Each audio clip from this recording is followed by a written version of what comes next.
پسری در بالای کد بیمار خوابیده بود. فرشته آمد و از او پرسید: راه بهشت رو انتخاب میکنی یا راه عمر را؟ پسر گفت بهشت. فرشته گفت به سوی بهشت 3 قدم بمان. پسر قدم اول را ماند. صدای گریه به گوشش رسید. پسر گفت کیستند اینها؟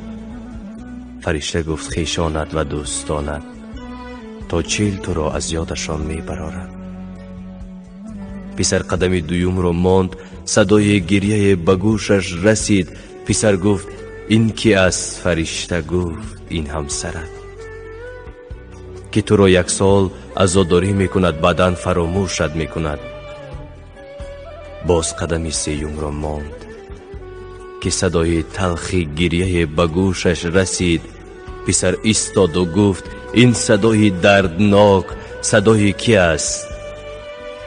فرشته گفت صدای مادرت است که تا آخر عمرش تو را فراموش نمی کند، تنها برای تو می سوزد. پسر باشد از راهش گشت و راه عمر را انتخاب کرد و گفت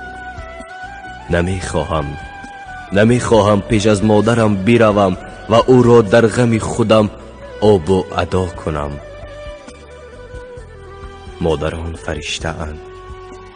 به قدری این فرشته زمینی برسید. ای کاش مادر نمیرنده باشد.